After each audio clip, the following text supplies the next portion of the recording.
The sun hung low over Scottsdale, Arizona, casting a golden shimmer over the sleek luxury vehicles parked in front of Prestige Motors. The dealership's glass facade gleamed, reflecting the pristine showroom inside. Daryl Carter pulled into the lot, parking his unassuming SUV in an unmarked space towards the back. He stepped out, stretching slightly before surveying the dealership. His attire was deliberately a simple gray hoodie, worn jeans, and sneakers. It was a test, a way to gauge the true nature of the establishment without the weight of his title overshadowing first impressions. He wanted authenticity, the raw and unfiltered version of his employees' attitudes when they thought no one important was watching. As he pushed through the glass doors, the cool embrace of air conditioning greeted him, along with the scent of leather and freshly waxed cars. Conversations hummed around him, soft laughter drifting from a group of employees near the front desk. The moment he stepped inside, however, the energy shifted, glances flicked in his direction, subtle yet telling. Then she appeared. Susan.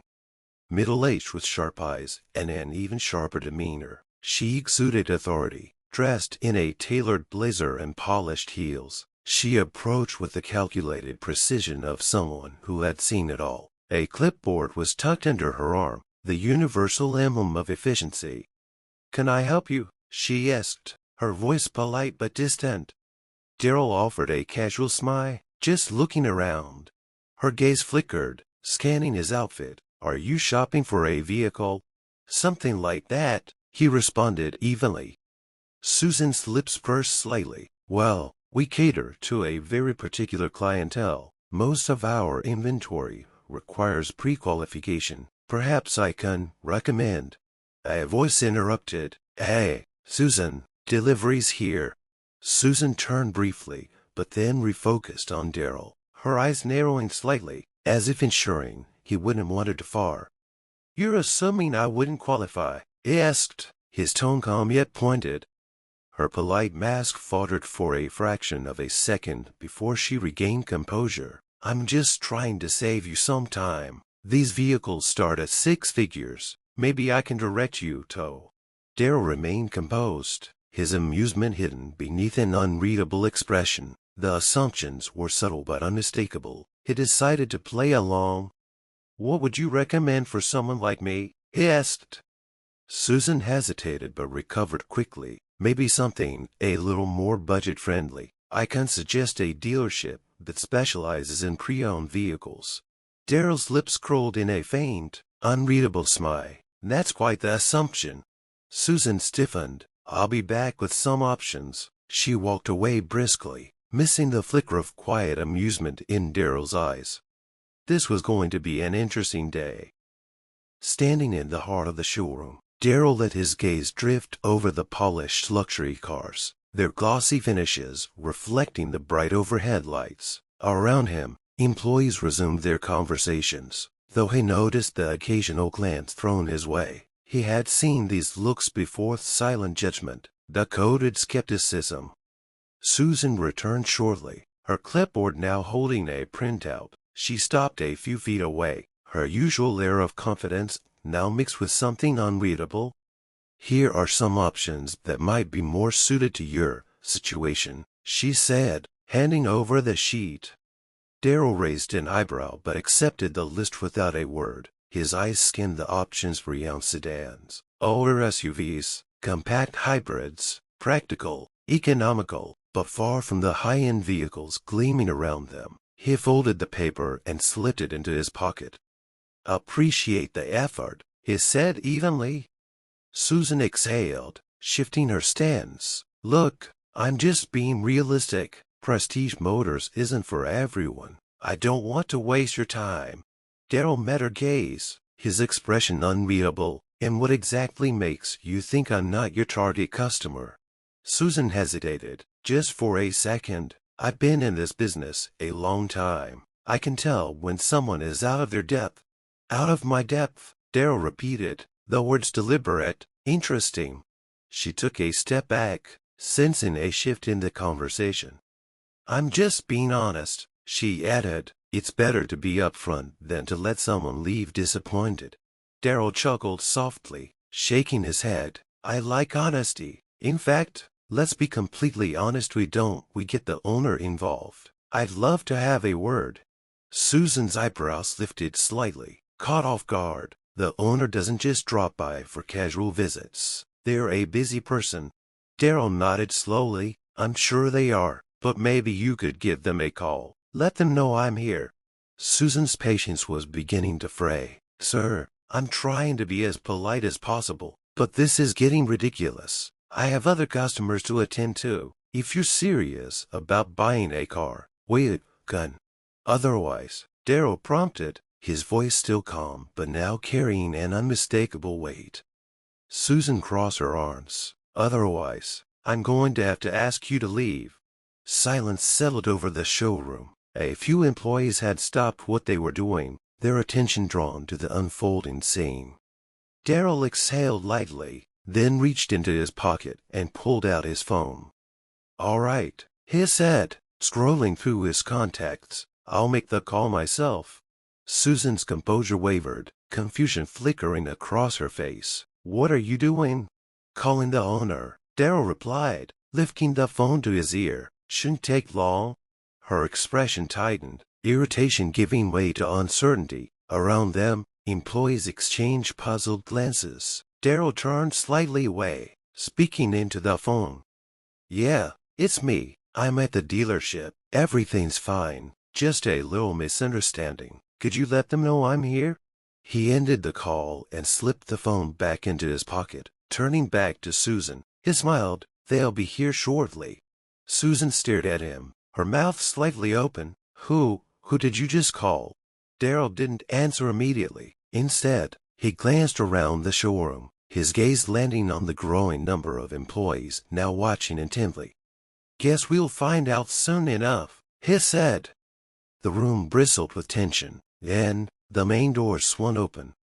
A sharply dressed man strode inside, his expression warm but serious. His eyes immediately locked onto Daryl. Mr. Carter, he greeted with a wide smile, extending a hand. So good to see you. Daryl returned the handshake. Thanks for coming, Alex. Susan's clipboard nearly slid from her grasp. Her eyes darted between Daryl and Alex, the dealership's regional director. Wait, Mr. Carter, she echoed, her voice barely above a whisper. Alex turned to her. Susan, meet the new owner of Prestige Motors. Susan's face drained of color. The weight of realization settled heavily in the showroom, thick enough to silence even the soft murmur of conversation among employees. Susan's face remained frowning in stunned disbelief, her carefully crafted persona of control cracking at the edges. Around her, the other staff members shifted awkwardly, unsure of how to react. Some exchanged nervous glances. Others pretended to be busy, adjusting their ties or needlessly shuffling paperwork. Daryl Carter stood at the center of it all, exuding the same quiet composure he had maintained since stepping into the dealership. He took in the reactions around him, the uncertainty, the hesitation, the dawning understanding of the mistake that had just been made. But he wasn't here to humiliate anyone. He was here to make a point. Alex, the regional director, cleared his throat. I assume there's been a misunderstanding, he said, his voice even, though there was a faint edge of discomfort as he glanced toward Susan. Susan swallowed hard, her grip tightening on the clipboard. She still clung to like a life preserver. Mr. Carter, she began, her voice strained. I had no idea who you were. I sincerely apologize. Daryl regarded her for a moment, then let out a quiet sigh. I believe you, he said simply, though his words carried weight. But the fact that you didn't know shouldn't have mattered. The statement hung in the air, lingering like an unspoken challenge. Susan visibly faltered, her cheeks flushing. Alex nodded, taking the moment to step forward. Mr. Carter is absolutely right, he said, his tone carrying authority. Our customers should all receive the same level of respect and professionalism, regardless of appearance. Daryl let Alex's words settle before speaking again, this time addressing the entire staff. I came here today in casual clothing for a reason. I wanted to see how I would be treated when I wasn't wearing a suit, when I wasn't walking in with an obvious air of wealth or status, and what I experienced was disappointing. A heavy silence followed. The implications of his words weren't lost on anyone in the room. Susan lowered her gaze, while several employees shifted uneasily.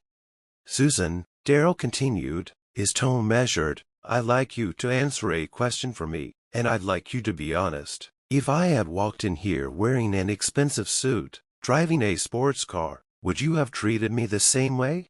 Susan hesitated, opening her mouth as if to form a response, but no words came. Instead, she lowered her head slightly, pressing her lips together. Darrell nodded knowingly. "That silence tells me everything." For the first time since the confrontation began, Susan exhaled sharply, finally conceding. "No," she admitted, her voice barely above a whisper. "I wouldn't have." A murmur passed through the employees. The admission was raw, unfiltered. Darrell's expression remained unreadable, but there was no malice in his gaze. "I appreciate the honesty, and I hope you understand why this isn't just about me. It's about the culture we create in this dealership. It's about how we make people feel when they walk through those doors." He let his words linger before stepping forward, addressing the entire room again. "Everyone here represents Prestige Motors. Our job isn't just to sell luxury cars, it's to provide an experience, one that treats every customer with dignity, whether they show up in a Honda or a designer suit. If we fail at that, we fail at everything else." Alex nodded in agreement. "Going forward, we'll be implementing additional training to ensure that everyone is on the same page about the standards we uphold. This isn't just about correcting mistakes, it's about making sure we don't make them in the first place." Susan straightened, her features set in a mask of determination. "I understand, Mr. Carter, and I'll do whatever it takes to make this right." Darrell studied her for a moment, then offered a slight nod. "That's all I can ask." The tension in the room began to dissipate, though the lesson hung heavy in the air. As employees shifted back into motion, Darrell turned toward Alex. "Let's set up a full staff meeting next week. I want to discuss what needs to change around here." Alex smiled approvingly. "Consider it done."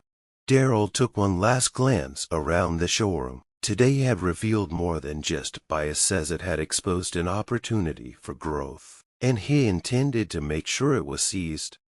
As he walked toward the exit, the employees who had once dismissed him now watched with newfound respect. Susan, standing near the front, met his gaze one last time. "Thank you for this lesson," she said quietly. Darrell simply nodded. Actions speak louder than words. Let's make sure they count. With that, he stepped out into the sun, leaving behind a dealership forever changed. The atmosphere inside Prestige Motors remained charged, even after Darrell Carter had left. The silence left in his wake was deafening, an unspoken reckoning settling upon the staff. Employees exchanged uncertain glances, their usual confidence shaken. Susan, who only moments ago had been the most composed figure in the room, now sat stiffly at her desk, her fingers gripping the edges of her clipboard. Her mind replayed the interaction with Darrell over and over, each word embedding itself deeper into her conscience. She had misjudged him not just as a customer, but as a person, and the mistake now carried consequences beyond her control. Alex, the regional director, remained standing near the showroom entrance, his expression unreadable. He had known Darrell for some time, had seen him operate in different capacities. He knew that this incident wasn't about pride or proving a point, it was about setting a precedent. And now, everyone in the dealership had to adjust to the new reality. Clearing his throat, Alex stepped forward. "All right, let's talk about what just happened." His voice was firm, yet measured. "We just received a lesson that none of us should ever forget. And Susan, I want you to lead the conversation." All eyes turned to her. The weight of responsibility pressed down on her chest. Taking a deep breath, she stood up. "I made a mistake," she admitted, her voice steady despite the turmoil inside. I made an assumption based on appearance, rather than treating someone with the respect they deserved. And for that, I take full accountability. A murmur passed through the staff. Some nodded in agreement. Others shifted uncomfortably. Susan continued, "We are in the business of selling an experience, not just luxury vehicles. If we only cater to those who look the part, then we are failing." Today was a wake-up call, not just for me, but for all of us. Alex gave her an approving nod. "That's the first step, acknowledgement. But now, we need action. Starting next week, every employee here will go through an intensive customer experience training. We will focus on eliminating biases, improving communication, and ensuring that every person who walks through those doors is treated with equal respect." A few employees exchanged glances, but no one objected. They all knew this was necessary. Susan took a step forward, determination setting into her features. "I'll personally make sure I am the first to go through this training, and I'll hold myself accountable moving forward." Alex crossed his arms. "Good, because Daryl Carter isn't just any owners watching, and he expects change." The room fell into a reflective silence. They all understood now. Prestige Motors had just turned a new page, and none of them could afford to fall behind. The following week, the dealership buzzed with an unfamiliar energy. Training sessions were underway, and Susan found herself at the center of them. She Saturday in the conference room, surrounded by her colleagues, as a professional trainer walked them through key points of customer interaction.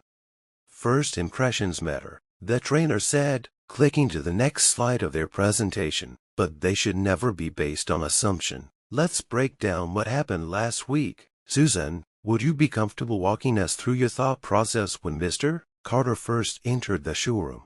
A slight pause. Susan exhaled. "When I first saw him, I noticed his hoodie, his jeans, his sneakers. I immediately categorized him as someone who wasn't here to make a serious purchase. I thought I was saving time by steering him toward different options." The trainer nodded. "And do you realize now where that thought process went wrong?" Susan nodded. "I do. I judged him based on his appearance, rather than engaging with him as I would with any other customer, and I was wrong." The trainer smiled. "That's an important realization. Bias isn't always intentional, but it's our job to challenge it every day. Moving forward, what steps will you take to ensure this doesn't happen again?" Susan straightened. "I'll approach every customer without assumptions. I'll listen first, speak second, and most importantly, I'll remember that I don't define who can or cannot afford luxury. That's not my place." The trainer gestured toward the rest of the group, "And that's something all of us can learn from."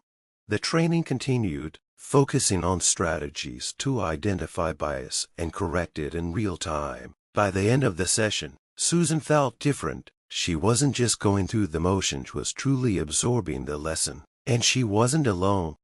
As the employees filed out of the room, Alex pulled Susan aside. "You're handling this well, but I hope you know, this isn't just about Mr. Carter. It's about the next customer who walks through those doors, the one who doesn't have the power to prove a point."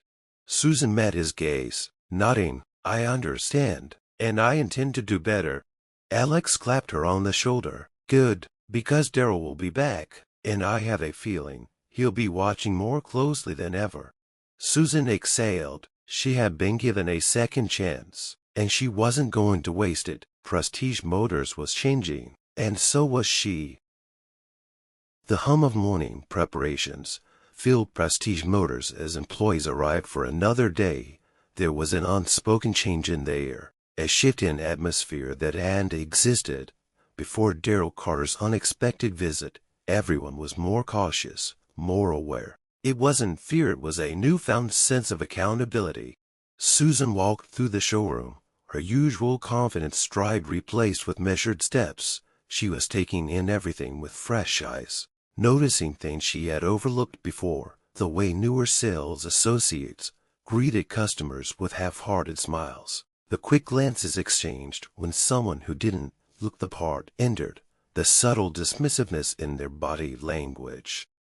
It was all there, and now she couldn't unsee it. Alex stood near the main entrance, reviewing a stack of reports when Susan approached. "Morning," he greeted, his usual professional demeanor intact. "How are you feeling today?" Susan sighed, adjusting the clipboard in her arms. "Honestly, like I have a lot of work to do." Alex smirked. "That's a good place to start. We all have a lot to work on." She nodded, knowing he was right. Change didn't happen overnight, but it had to start somewhere, and for her, that meant making sure every interaction moving forward reflected the values Darryl had emphasized. She wasn't just fixing her own mistakes, she was setting an example. Just as she was about to respond, the glass door swung open, and a man stepped inside. He was dressed in a well-tailored suit, his shoes polished to perfection. He had the appearance of a customer who would be given Prestige Motors full attention without hesitation. But Susan had learned her lesson. She approached him with the same measured kindness she wished she had extended to Darryl that day. "Welcome to Prestige Motors. How can we assist you today?" The man glanced at her, then at the showroom, his expression unreadable. "I'm not here to buy a car," he said. "I have a meeting with Mr. Carter." Susan frowned for half a second before regaining her composure. "Of course. Let me escort you to the conference room." As she led him through the showroom, a quiet buzz filled the air. Employees exchanged glances, undoubtedly aware of what this meeting meant. Darryl Carter was back. Darryl Saturday at the head of the conference room table, his presence commanding yet approachable. He watched as employees filed in, their expressions ranging from nervous to determined. They knew why they were here. Alex took a seat beside him, nodding as if to say everything was in place. Once the room settled, Darryl leaned forward, resting his forearms on the table. "Let's talk." The employees shifted slightly, bracing for whatever was to come. "It's been a week since my last visit," Darryl continued, his voice calm but firm. "I've had time to think about what I saw. More importantly, I've had time to think about what we do next." He let the silence linger, ensuring he had everyone's full attention before continuing. "Prestige Motors is known for selling high-end cars, but that means nothing if we're failing at the most basic level respect. A luxury experience isn't just about the product, it's about the service, and from what I saw last time, we have a long way to go." A few employees lowered their gazes, acknowledging the truth in his words. "So, here's how we move forward," Darryl said, his tone leaving no room for negotiation. "Effective immediately. Every employee from the sales floor to management will undergo a comprehensive customer service retraining. This isn't optional." Alex interjected, "We've already started implementing some new policies, including a standard greeting process and unbiased service training."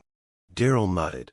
"Good, because from now on, I want to see a culture where every customer is treated with the same level of respect, regardless of how they look, dress, or speak. If we can't offer that, then we're failing as a company." Susan finally spoke, her voice carrying newfound determination. "I know I was one of the biggest examples of what not to do last week, and I take full responsibility for that, but I also want to be part of the solution." Darryl studied her for a moment before getting a small nod. "Then show me, show all of us." Susan met his gaze, knowing that this was her opportunity to prove she had learned it. "Every customer who walks through our doors deserves respect," Darryl continued, addressing the room, "because you never know who they are. And frankly, that shouldn't matter." The employees nodded, the weight of his words sinking in. "I'll be making regular visits," Darryl added, "not as the owner, but as an observer. If I see improvement, great. If I see the same mistakes happening again, we'll have another conversation, but it won't be in this conference room." Everyone understood what that meant. Prestige Motors wasn't just getting a new owner, it was getting a new standard, and no one could afford to ignore that. As the meeting wrapped up, Darryl stood. "Change isn't comfortable, but neither is failure. Which one do you want to live with? Silence. Then, one by one, employees nodded in agreement.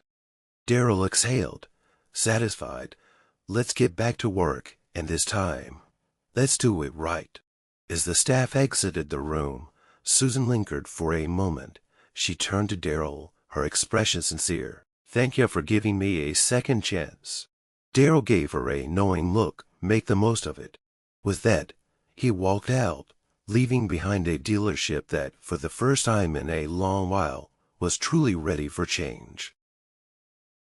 A week had passed since Darryl Carter's second visit to Prestige Motors, and the dealership was undergoing a transformation. It wasn't just about policies or retraining, it was about a shift in mindset. Employees were more mindful of their interactions, conscious of their words, their tones, and their assumptions. Susan found herself leading by example, something she never thought she'd have to do in this way. She had been at Prestige Motors for years, rising through the ranks on experience and results. But now, she had to prove she was capable of growth in an entirely different way, and the only way to do that was through action. The morning air carried a crispness that hinted at the approaching fall as Susan arrived early. Taking a deep breath before stepping into the showroom, she had made it a habit to observe everything as she walked in, the way the staff greeted customers, how conversations unfolded, and whether the lessons they had been learning were sinking in. Near the entrance, a young couple had just walked in. The man wore a leather jacket and ripped jeans, while the woman sported an oversized hoodie and sneakers. By traditional standards, they didn't scream luxury car buyer. Susan caught one of the newer sales associates, James, stealing a hesitant glance at them before approaching. She watched closely. Good morning. Welcome to Prestige Motors. How can I assist you today? James greeted with a genuine smile. The couple exchanged a look before the man spoke. Just looking around for now. James nodded. Of course. If you have any questions, feel free to ask. We have a variety of models on display, and I'd be happy to provide any details you need. Susan felt a small sense of relief. A month ago, James might have hesitated, might have made a different assumption about their intentions. But today, he treated them with the same respect as he would any other customer. Progress. She continued walking, stopping near the service desk where Alex was reviewing paperwork. Morning, she greeted. Alex glanced up, offering a nod. Morning, I saw you watching James. He's been improving. Susan smiled slightly. He has. They all have. Alex set his pen down and leaned against the desk. And how about you? She exhaled. I'm trying. I know I mess up, but I also know I can do better. Alex studied her for a moment before nodding approvingly. That's what matters. Before Susan could respond, the sound of an approaching car drew their attention. The sleek, black luxury SUV rolled into the lot with effortless grace. Even before the driver stepped out, Susan knew who it was. Darryl Carter. She straightened, exchanging a quick glance with Alex. They both knew that every time Darryl walked through those doors, it wasn't just a visit, it was an evaluation. As Darryl entered, his eyes swept the showroom, taking in the subtle yet significant changes. He had noticed the shift, employees greeting customers differently, conversations carrying a tone of genuine engagement rather than sales-driven assumptions. Susan stepped forward before Alex could, her voice steady. Welcome back, Mr. Carter. Darryl's gaze lingered on her for a moment before he nodded. Susan, good to see you. Likewise, she replied, and this time, she meant it. Darryl turned his attention to the floor. Show me what's changed. Susan took the lead, guiding him through the dealership. She introduced him to employees who had shown marked improvement, explained the changes in customer service strategies, and even pointed out the training materials they had integrated into their daily workflow. At every stop, Darryl listened, nodding in approval, but it wasn't just looking for words, was looking for proof. And by the way customers were being treated, He was beginning to see it. As they circled back toward the front, Darrell gestured toward a quiet seating area. "Let's talk." Susan swallowed but followed him, sitting across from him as Alex took a seat nearby. "You've made progress," Darrell began, his voice measured. "I can see that, but progress doesn't mean we've won. It means we're just starting to fix something that should have never been broken." Susan nodded. "I know, and I know that trust isn't rebuilt overnight, but I promise you, this isn't a temporary fix." Darrell leaned forward slightly. "What's different about this time, Susan? Why should I believe that this isn't just another change that fades in a few months?" Susan held his gaze. "Because I won't let it, and because, for the first time, I understand what's at stake. This dealership isn't just about selling cars, it's about building relationships, and I won't let my past mistakes define our future." Darrell studied her for a long moment before finally nodding. "Good, then let's make sure it stays that way." The weight of the conversation settled between them, but for the first time in weeks, Susan felt something close to relief. This was the beginning of something new, and this time, she was ready for it. Darrell stood, extending a hand. "Keep proving it." Susan took it without hesitation. "I will." As Darrell left the showroom, Susan glanced at Alex, who gave her a small, approving nod. She exhaled, then turned back toward the showroom floor. There was still work to do, but for the first time in a long time, she felt like she was exactly where she needed to be. A month had passed since Darrell Carter's last visit to Prestige Motors, and the changes within the dealership were beginning to solidify. What had once been a culture built on silent judgments and ingrained biases was transforming into something more open, more inclusive. Employees had adjusted to the new expectations, and the tension that once clouded the showroom had been replaced with a newfound sense of accountability. But as Susan knew, real change wasn't about temporary improvements. It was about consistency. And today, that consistency was about to be tested in a way no one could have anticipated. The morning rush had just settled when the glass doors swung open, and a man stepped inside. He wasn't dressed for a luxury dealership. His clothes were worn, his shoes scuffed, a tattered duffel bag hung from his shoulder, and his eyes darted around the showroom with uncertainty. Several employees exchanged quick glances, subtle hesitations that spoke volumes. Susan caught the moment as it happened, watching closely to see who would step forward. James, one of the newer sales associates, hesitated before taking a breath and approaching. "Good morning, sir. Welcome to Prestige Motors. How can I assist you today?" The man shifted his weight uncomfortably. Just looking." James nodded without missing a beat. "Of course, take your time. If you have any questions, I'm happy to help." Susan watched as James maintained an easy, respectful demeanor. It was exactly the kind of approach they had been working toward. No assumptions, no dismissiveness, just genuine service. She was about to move on when Alex approached her side. "We have a situation," he murmured lowly. Susan frowned, turning her attention to him. "What is it?" "That man who just walked in. We got a call from another dealership. He's been going from place to place, claiming he's looking to buy, but he never follows through. He asks for test drives, wastes time, and then disappears." Susan processed the information quickly, her instincts immediately conflicting with everything they had been working on. A test drive could be risky, but prejudging the man could be even worse. "Does James know?" she asked. Alex shook his head. "Not yet." She took a steadying breath. "Let's wait and see how it plays out." James continued to interact with the man, treating him no differently than any other customer. He asked about his preferences, showed him a few models, and even engaged in casual conversation. Then came the moment of truth. "I'd love to take this one for a spin," the man said, running his hand along the hood of a sleek black sedan. Susan and Alex exchanged glances. Here it was a moment where assumptions could override professionalism.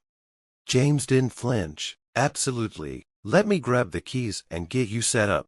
Alex sighed but nodded. I'll have someone keep an eye out, just in case. Minutes later, the man was behind the wheel, James in the passenger seat, guiding him through the test drive. Susan and Alex watched from the showroom, their tension evident. If this goes sideways, Alex started, but Susan held up a hand. Let's trust the process. The test drive went smoothly. When they returned, the man stepped out of the car, something in his expression noticeably different. He looked thoughtful. I appreciate this, he said quietly. Most places don't let me get this far. James simply nodded. Our job is to help you find the right car, not judge whether you belong here or not. Susan felt something tighten at her chest. That was it. That was the change they had been working toward. The man hesitated, then reached into his pocket and pulled out a checkbook. I'd like to put down a deposit. Alex's eyebrows shot up, and Susan barely suppressed a satisfied smile. The ultimate test had arrived and they had passed. As the paperwork was drawn up, Susan walked over to James. You did good today? James shrugged. Just doing what we were trained to do.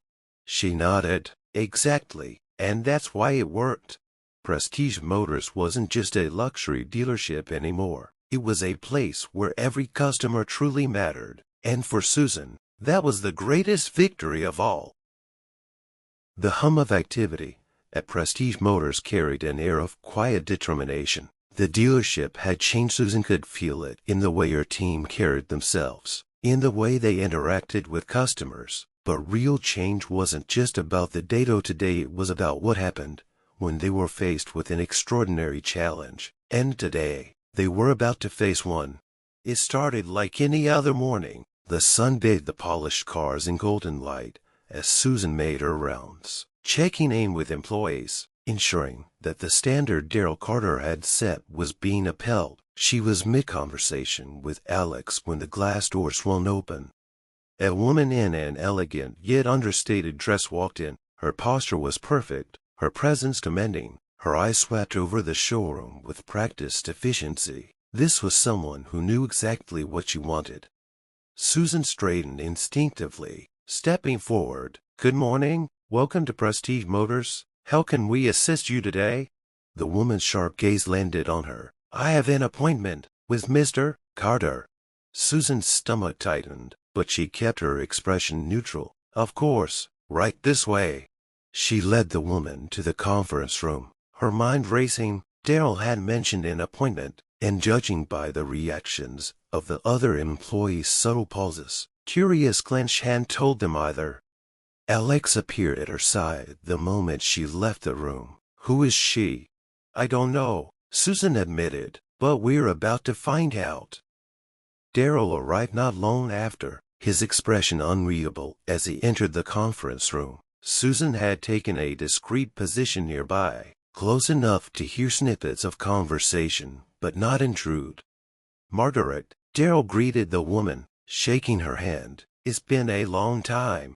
Margaret, the name carried weight, even without context. Susan exchanged a glance with Alex. Too long, Margaret replied smoothly. I see you've made some adjustments here. Daryl chuckled, but there was no humor in it. You could say that. What brings you here? Margaret's voice lowered, forcing Susan to shift slightly to hear. An offer, one you should consider very carefully. Susan's stomach twisted. Something about Margaret's tone, her calculated manner, set off alarm bells. The meeting stretched for nearly an hour. Susan could see the shift in Daryl's expression as time passed from measured patience to something more guarded. When Margaret finally rose from her seat, she extended a hand. Think it over, but don't take too long. Daryl shook her hand, but said nothing. The moment she left, Susan and Alex were already approaching. What was that about? Alex asked bluntly. Daryl exhaled slowly. A buyout offer. A big one? Susan's heart pounded. You're not considering it, are you? Daryl looked at them both, and for the first time, uncertainty flickered in his eyes. I don't know yet.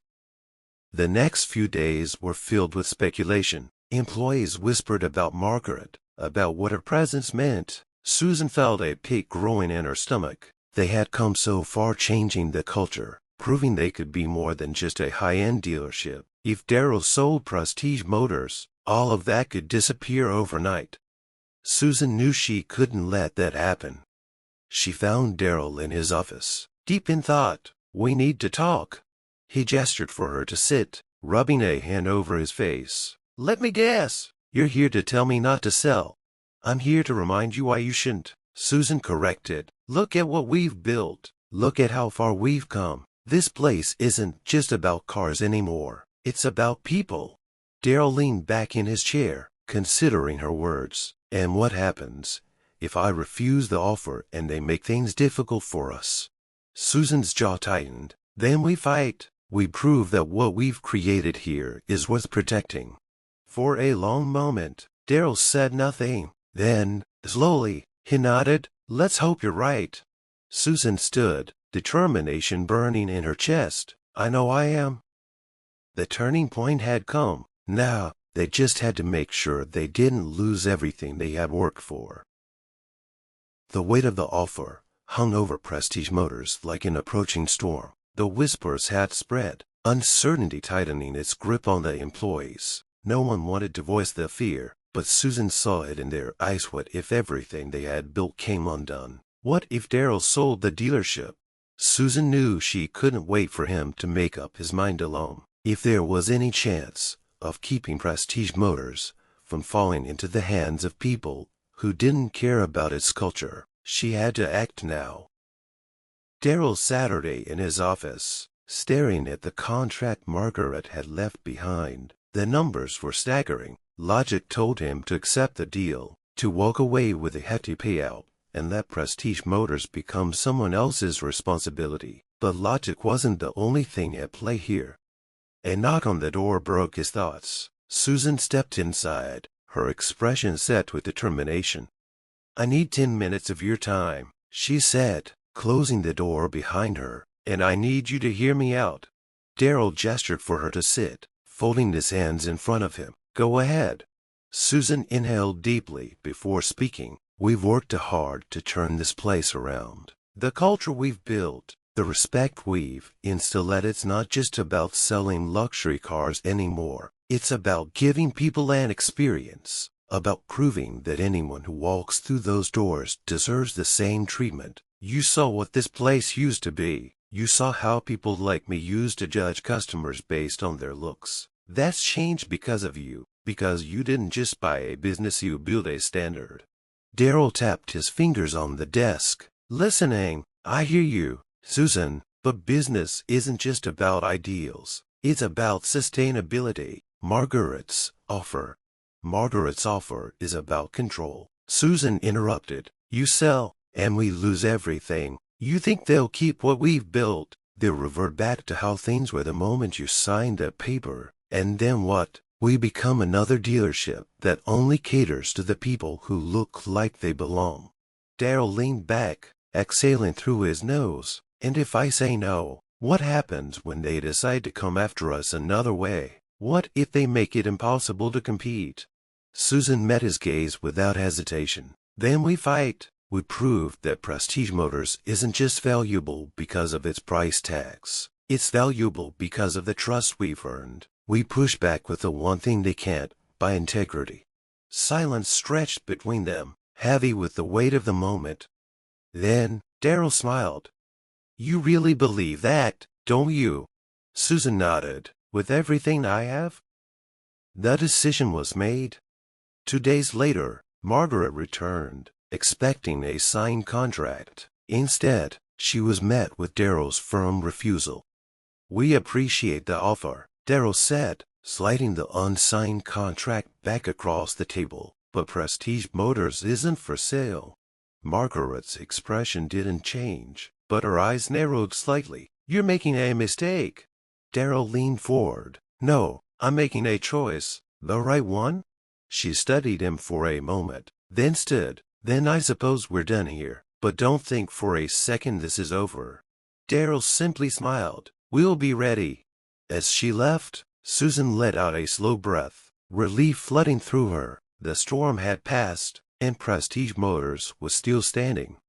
For the first time in a long time, she felt certain about the future, because now, they weren't just running a dealership. They were defending a legacy. Thank you for watching until the very end. If this story resonated with you, don't forget to like the video and share it with your friends. Subscribe to our channel and turn on the notification bell for more inspiring stories. Have a wonderful day.